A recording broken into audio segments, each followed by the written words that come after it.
prediabetes. Sekarang udah mulai banyak nih yang prediabetes padahal usianya masih muda, masih 20 tahun, apalagi punya riwayat genetik, ayah ibunya gula gitu. Usia 20 tahun, ininya nggak baik ya, lifestyle-nya, makanannya banyak tetap manis, minumannya manis, bisa aja di usia masih muda, masih produktif, udah termasuk prediabetes, dia akan cenderung mengalami diabetes nanti di usia 30. Sekarang yang kira-kira sering normal ada nggak nih pas dicek? Masih sering tinggi nih Bapak Ibu? Ada yang udah stabil normal belum ya selama ini? Atau udah mulai turun, ada perkembangan gimana? Udah, yang penting masih terkontrol obat gitu ya. Target kita memang gula darahnya normal, apalagi kalau sudah usia. Dari normal itu gula darah sewaktu, artinya saat diperiksa tidak memandang puasa atau tidaknya itu dikurang dari 140. Kemudian kalau diperiksa saat keadaan puasa, normalnya itu kurang dari 100. Atau pas periksa lagi 2 jam setelah makan, dia nggak boleh di atas 140. Terus yang menjadi indikator lebih pasti lagi HbA1c, dia memang fungsi glukosa yang setiap 3 bulan itu kita evaluasi di dalam darah, dia lebih akurat lagi untuk mendiagnosis diabetes. Normalnya di bawah 5,7, di bawah 6,5 masih oke lah untuk penderita diabetes. Jadi kita udah tahu kalau fungsi glukosanya itu udah lebih baik. Nah, mungkin di sini untuk penyakit diabetes sering mengalami poliuri atau sering pipis, terutama malam tuh rasanya bolak-balik terus, cepat lapar, makannya banyak, tapi sebenarnya berat badannya menaik drastis, terus sering haus. Itu 3 gejala khas pada penyakit diabetes. Gejala tambahan lainnya yang bisa dirasakan bisa tidak, berat badan drastis turun tanpa penyebab yang jelas, makan kayaknya banyak, minum banyak, tapi kok berat badannya segitu atau malah cenderung turun.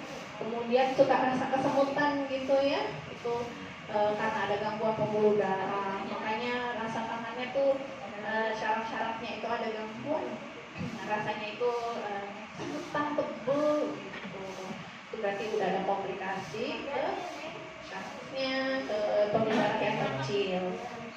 Kemudian sering juga ada gatal di daerah kemaluan ya, karena orang yang diabetes itu cenderung jamuran, karena jamur itu senang, itu populasinya senang tuh di tempat yang lengkap dan tinggi gula. Karena orang dengan penyakit diabetes darahnya tinggi, gulanya cenderung infeksi, jadi kadang lebih sering batuk pilek, berkaitan sama TB juga, penyakit paru dan penyakit lainnya. Makanya kalau udah diabetes harus benar-benar dijaga ya pola hidupnya, makannya, semuanya.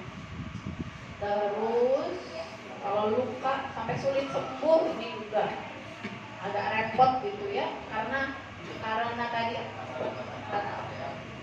saat terjadi luka kita biasanya tidak fokus pada lukanya, ternyata udah semakin besar lukanya, udah sampai ke tulang misalnya, terus sampai jaringannya mati, naik, kadang sampai berakhir harus diamputasi. Itu berawal dari luka yang kecil, jadi usahakan selalu pakai alas kaki untuk melindungi anggota gerak itu dari benda yang tajam. Terus ada juga tadi ya, kadang ada bisul, suka banyak terus hilang timbul karena itu tadi penyakit gula itu dia temannya sama infeksi. Jadi kalau gula tinggi itu menyebabkan bakteri itu hidup, jamur itu hidup. Kadang makanya kalau sekarang sakit DM banyak banget sih sakitnya yang gini tuh ini itu gitu. Karena itu tadi ya, bakteri dan kuman itu senang sama yang gulanya itu tinggi. Terus penglihatan, kadang kita udah mulai kabur, itu berarti sudah sampai ke mata, saraf matanya, pembuluh darah matanya, udah mengakibatkan gangguan di penglihatan. Terus cepat cepat lelah. Kalau cepat lelah sih di sini DM nggak DM cepat lelah ya Bu ya. Udah ngantuk itu mah ya, emang udah sakit juga capek ngantuk. Terus kadang di laki-laki juga ada yang impotensi pada pria ya. Oke, tadi udah refresh tentang diabetes, penyakit gula. Sekarang kita coba ulang kembali untuk hipertensi. Walaupun kadang DM dan hipertensi itu temenan ya, empetan yang DM ya hipertensi.